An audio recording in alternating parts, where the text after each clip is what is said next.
It was supposed to be a normal mission. Just a quiet sweep across Sector 19, nothing special.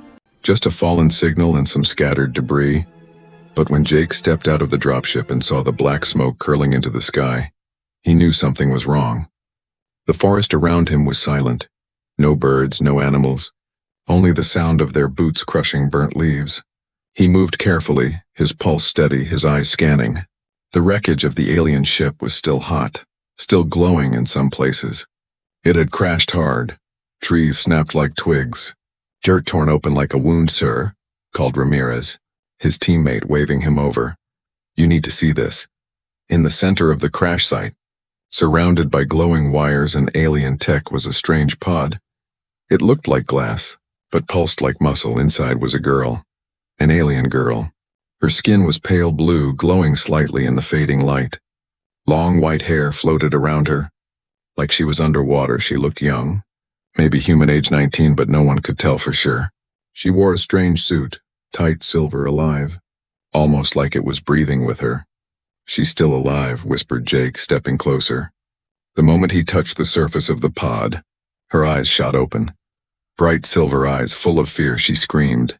Her voice full of pain and panic. Please! Don't remove my clothes.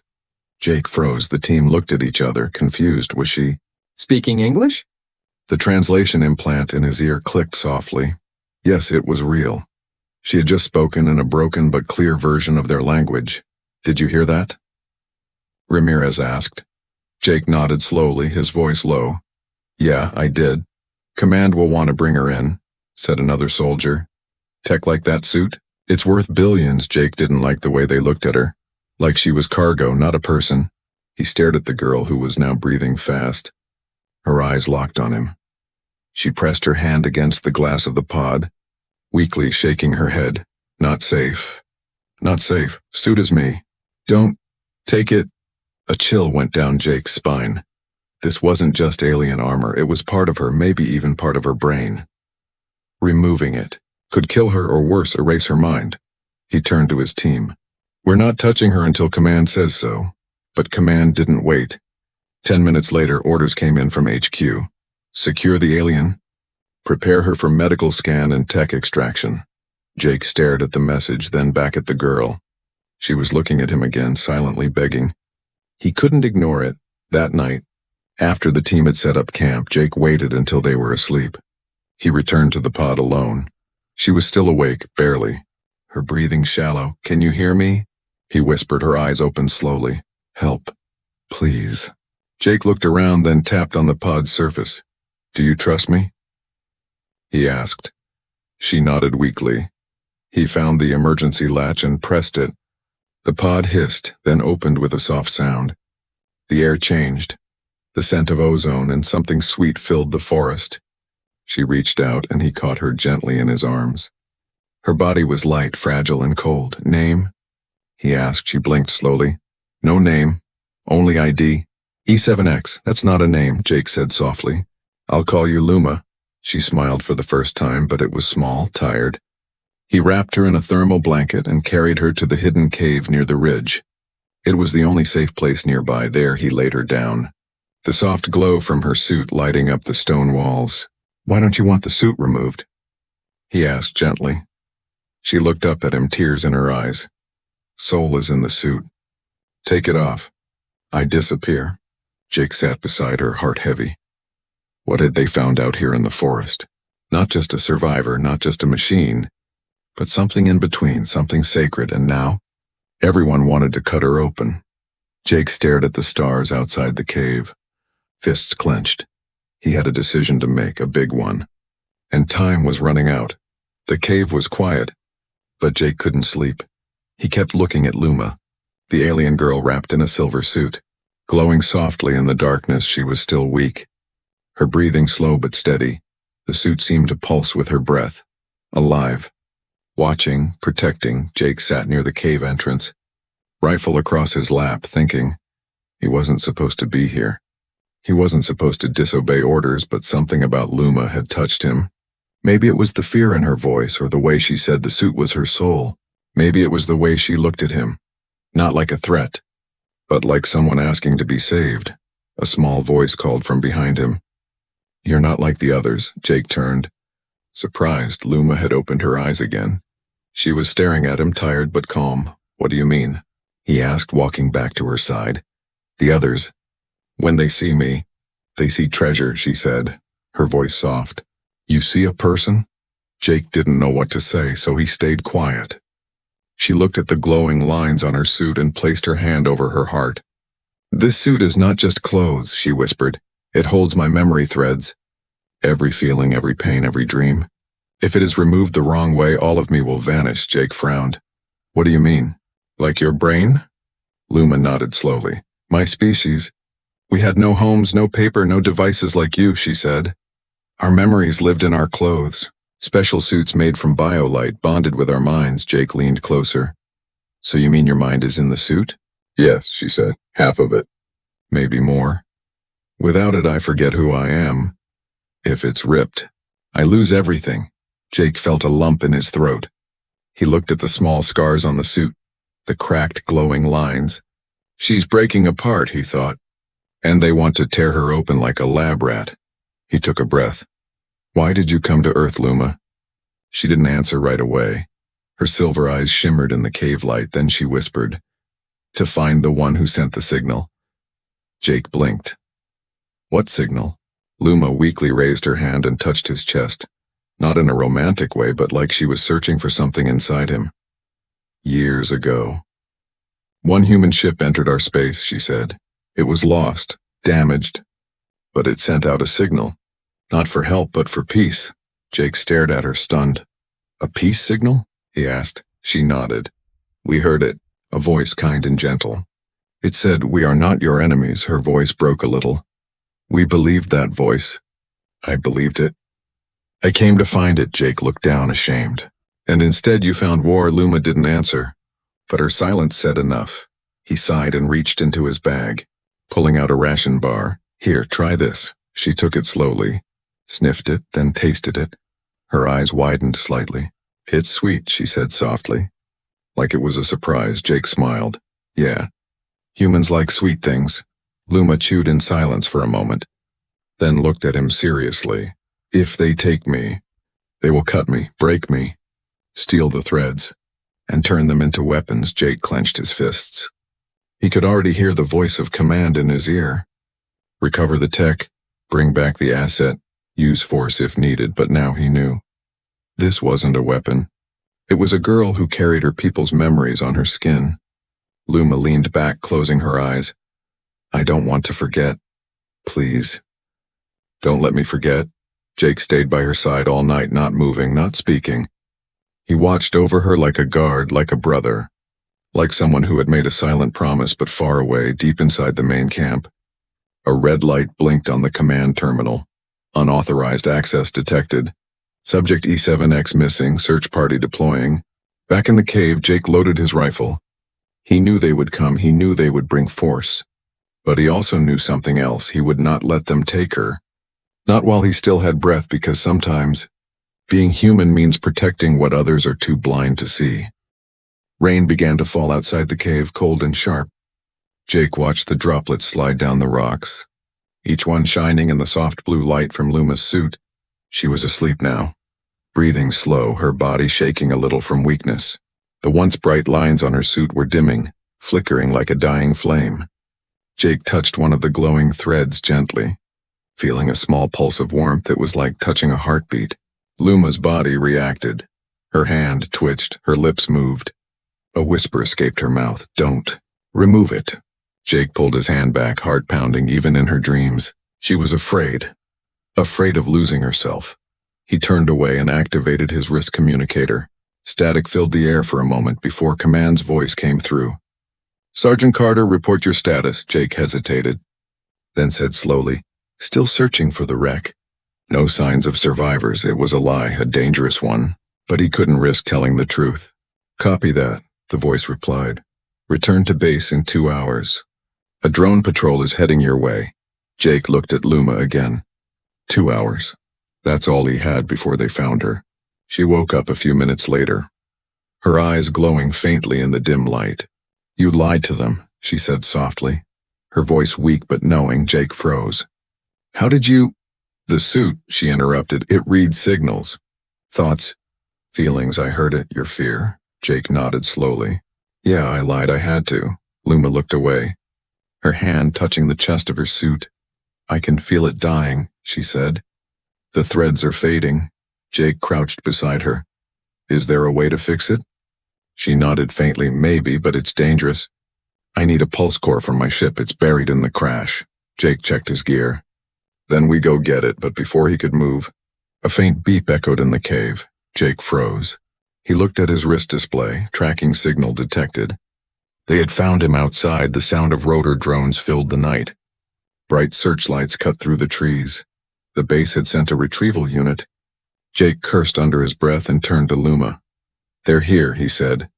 You need to stay quiet, but she shook her head, tears welling in her eyes. They will take me, she said. They will tear it off. Jake grabbed his rifle and moved to the entrance. Not if I stop them, he said. Voice low and firm, the first drone appeared. Hovering in the rain, scanning the area with a red beam. Jake aimed, fired once, the drone sparked and fell. But more came, 6, maybe 7, moving fast. He turned to shout at Luma, but she was on her knees, gasping. The suit was glowing too bright now, shaking violently. Her skin flickered with light. Something inside her was breaking. Luma. Jake rushed back, dropping to his knees. What's happening? She gripped his wrist with surprising strength. They're trying to hack me, she whispered. The suit. It's being forced open. Jake saw a small crack spreading along her shoulder where the fabric met skin. Without thinking, he grabbed his knife and cut through the small seam to stop the pressure. Luma screamed, Please, don't remove my clothes. He froze, his heart breaking at the sound of her voice. But it was too late. The suit had split and a flash of light hit him like a shockwave. For a second, Jake saw things, memories, faces, planets, war. He saw her people dying, burning cities, ships falling from the sky. He saw her standing alone in the ruins, her suit glowing as she recorded everything. Every cry, every scream, every last goodbye. Then it was gone. He fell backward, gasping for breath, his head spinning. Luma collapsed, trembling, eyes wide and full of tears. You saw it, she whispered. You saw what they did. Jake's hand shook. That was us, wasn't it? Luma didn't answer. She only looked at him with sadness. Her voice was soft and broken. Humans came. Long ago, they said peace. But they brought fire. Jake felt like the ground had disappeared beneath him. He had seen death before, but this was different. This was guilt made real. Outside, the sound of boots and voices drew closer. The soldiers had arrived, shouting orders, scanning the forest. Jake looked down at Luma, still shaking. Still clutching her torn suit, he made his choice. He picked her up and ran deeper into the forest, rain pounding against his back. He didn't know where he was going, only that he couldn't stop now, because now he knew what she carried.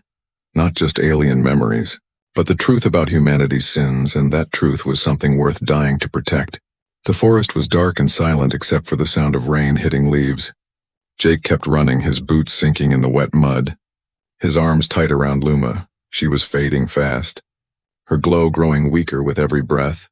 Her suit flickered, lines of blue light cutting in and out like broken wires. When he finally stopped, he found an old bunker half buried in the ground. It looked abandoned. Rusted metal, cracked doors, no signs of life.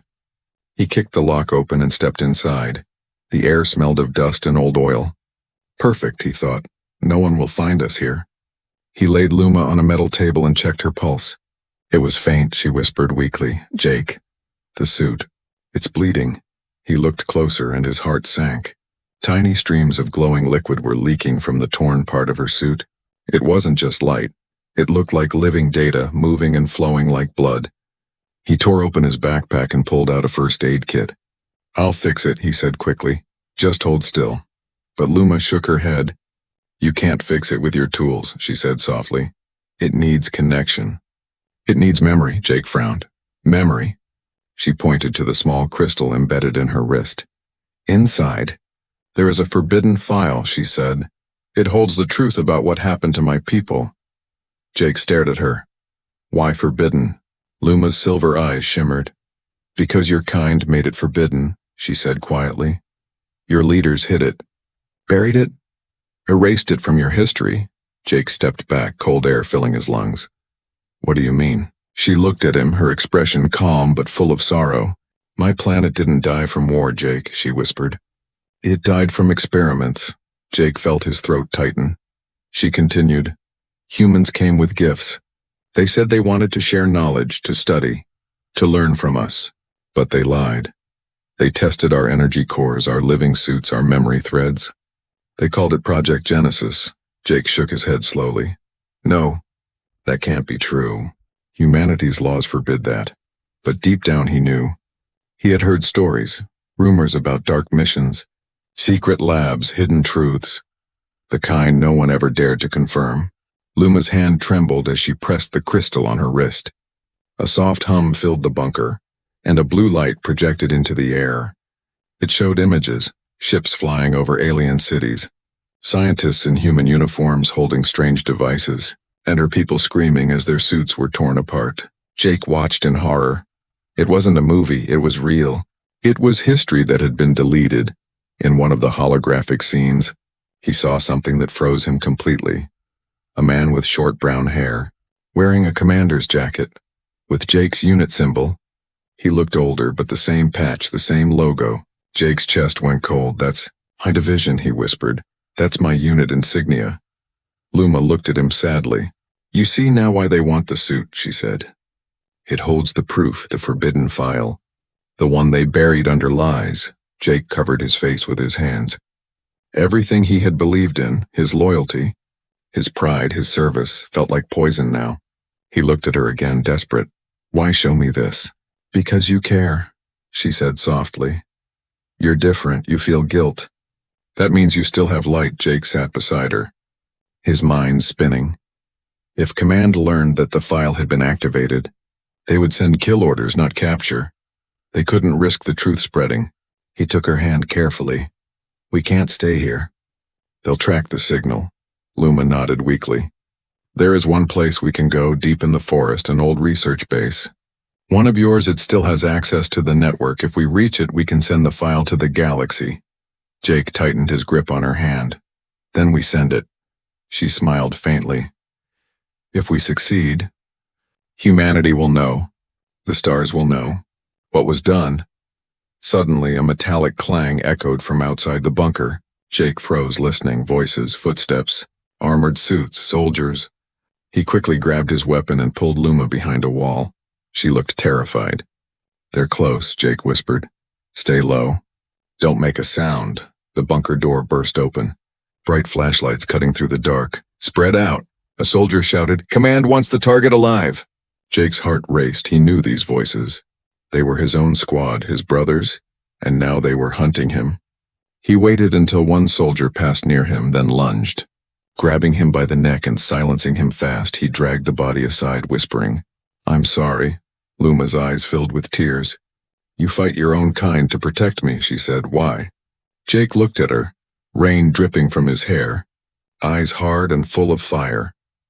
Because my kind forgot what it means to be human, he said. And I'm not letting them erase the last person who still remembers what that means. Outside, thunder rolled across the sky as more soldiers closed in. Inside, Jake raised his weapon and stood in front of Luma. He wasn't just protecting her now.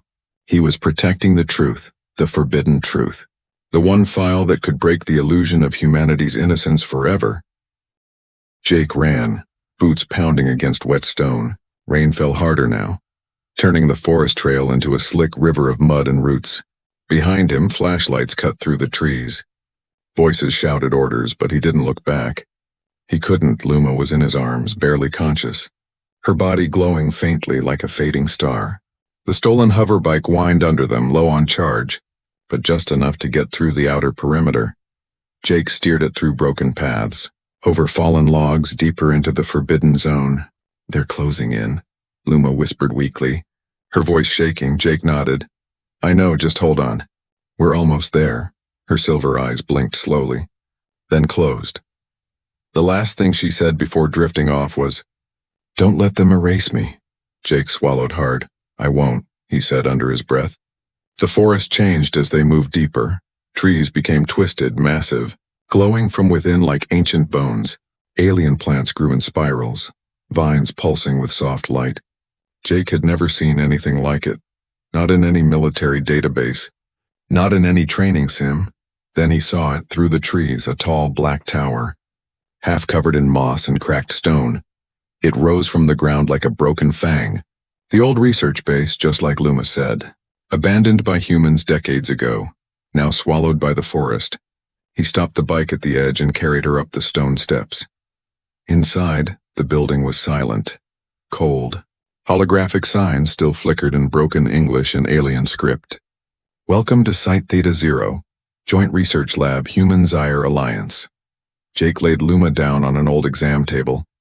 Brushing hair from her face, her breathing was shallow, suit still leaking memory threads like glowing tears. He looked around, searching for a power source. A console, anything. And then he found it, an uplink terminal. Dusty but still humming if he could connect Luma's suit. The forbidden file could be uploaded to the galaxy's old network grid. It would be slow, risky, but once it was sent, the truth couldn't be erased. He turned back to her. I need to connect your crystal, he said softly. She opened her eyes barely. Yes, but be careful. If the link fails, I may not survive. Jake hesitated, then placed his hand over hers. I'll make sure it works. He pulled the cable from the terminal and gently clicked it into the glowing socket on her wrist. For a moment, nothing happened. Then a soft light poured from the console. The forbidden file began to transfer. Outside, the soldiers arrived. Drones scanned the area. Red lights blinking through the trees. Jake saw them through a cracked window. Moving like shadows, they were close, too close. The console beeped. Transfer 12%. He looked at Luma, who was shaking, her body reacting to the data flow. You okay? He asked. She nodded faintly. The threads are waking up, old memories returning. Suddenly, one of the side doors exploded open. A soldier stormed in, weapon raised. Jake dove behind the table, firing twice. One shot missed.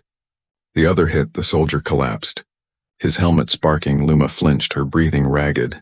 Don't stop the transfer, she whispered, no matter what. Transfer 38%. Jake moved to the hallway and blocked the door with a steel table. More voices echoed, more soldiers. He turned to Luma. How long will it take? She blinked slowly.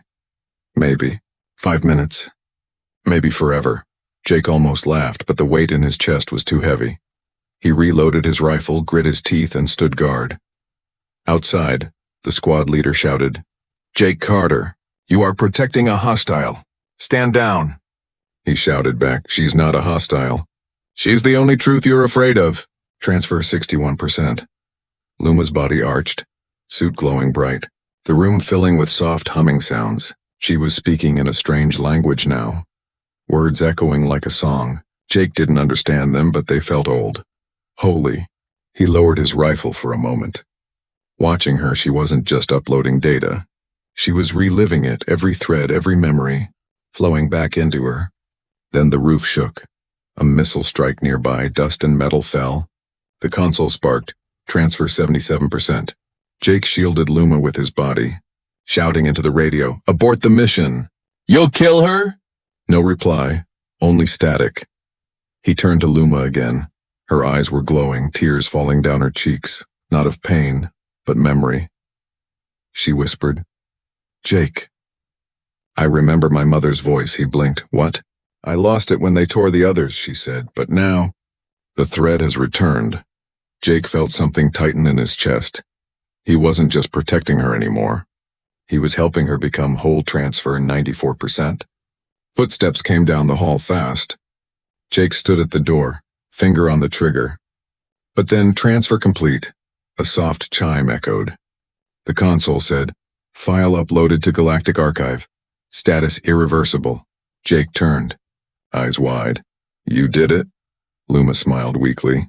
For the stars to remember. Outside, the forest went silent. Inside, Jake exhaled for the first time in days. But it wasn't over. Now that the truth was free, the real chase would begin. Smoke drifted through the broken roof. The console lights blinked faintly, then went dark. The forbidden file was gone. Uploaded, spread, unstoppable. The truth was now floating across the stars. Beyond the reach of any human lie, Jake leaned against the wall. blood on his sleeve, his breathing heavy. He looked at Luma, lying on the table, her skin pale blue and trembling. The glow from her suit had faded, the threads dim and cracked like dying veins. Her eyes were open but distant, like she was between two worlds.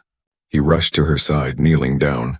"Luma, stay with me," he whispered. She blinked slowly, her lips dry. "I can't hold on much longer," she said. "The suit, it's failing."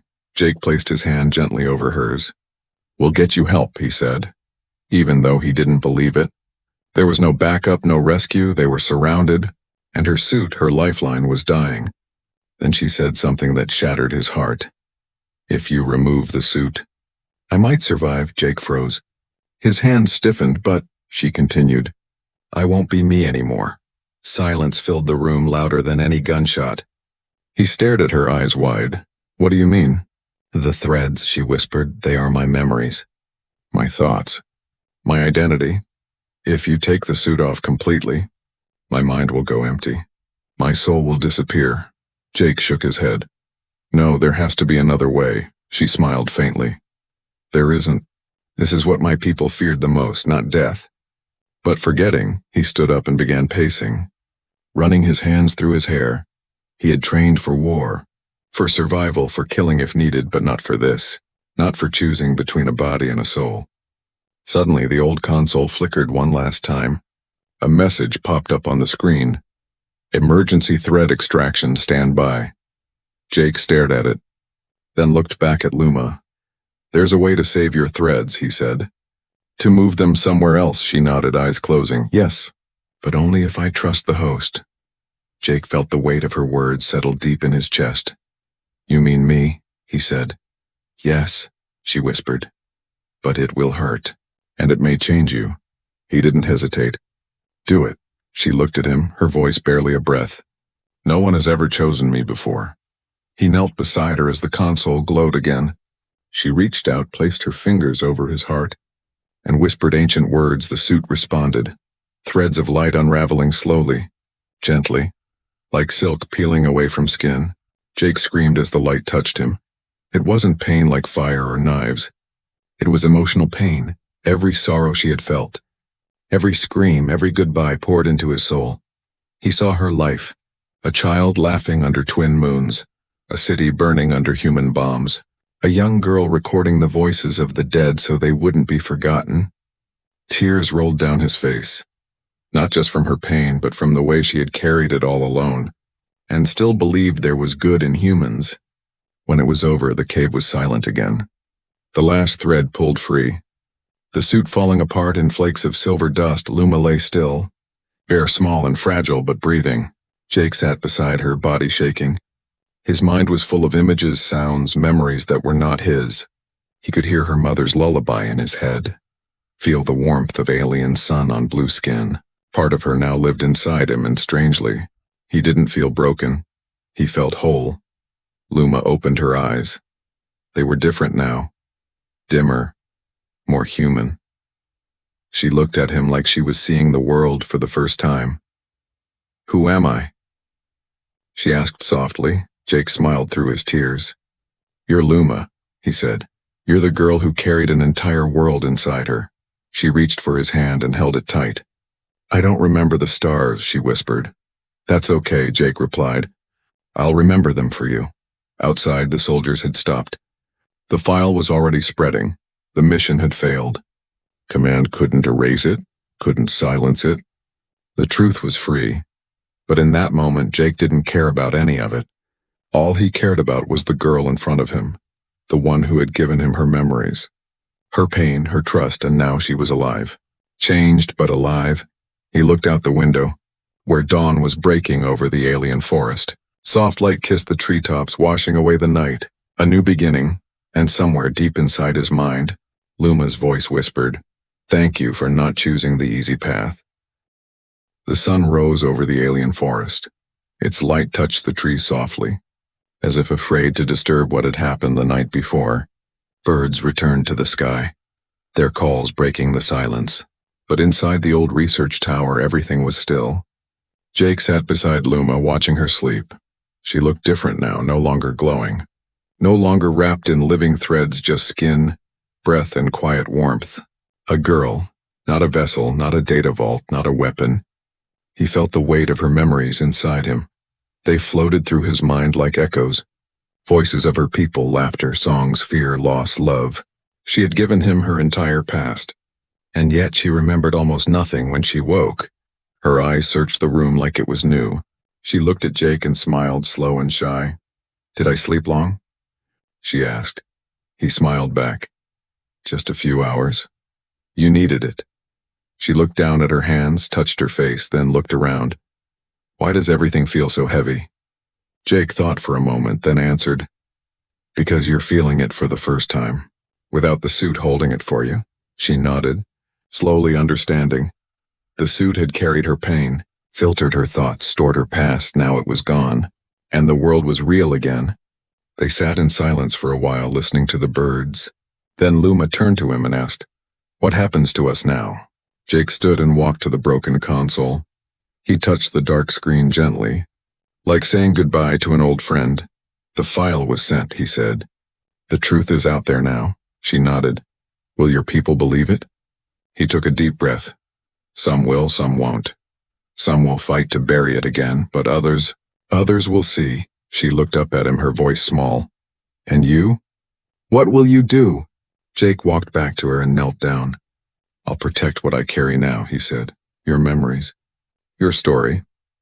I'll keep them alive." She reached out and touched his face. "I don't remember who I was," she said. "But I remember you."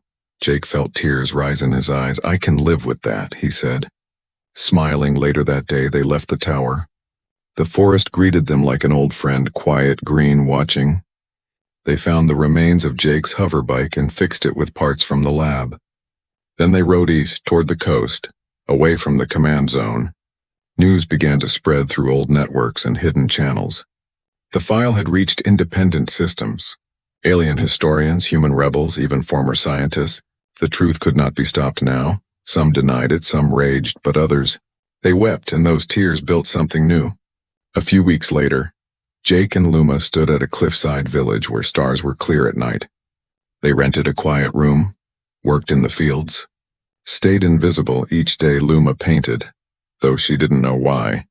She said the colors felt familiar, like home. Jake watched her often. She still didn't remember her full past, but she laughed now and she sang sometimes. Simple songs she made up with no meaning, just feeling. Sometimes, she asked about the memories he carried. He shared small pieces, gentle ones, a playground under twin suns, a night under bioluminescent trees, a child's voice saying, "Don't forget me," one evening. As they watched the ocean, Luma leaned on his shoulder and said, "Am I still the same person I was?" Jake smiled softly. "No," he said, "you're someone new, but still beautiful." She looked at him, eyes full of quiet wonder. "And you?" she asked. "You're different now, too." He nodded. "Yeah, I broke that night, but when you gave me your memories, I didn't just carry your pain.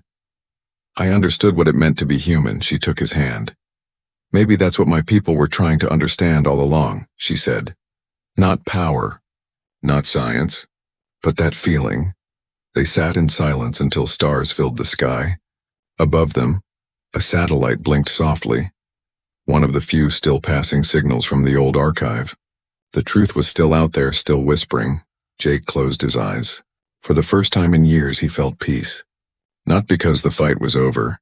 There would always be more battles, but because he had found something worth living for. Not orders, not medals, but a girl who once said, "Please, don't remove my clothes," and trusted him enough to let go anyway. Now she was more than what had been taken from her. She was reborn, and so was he.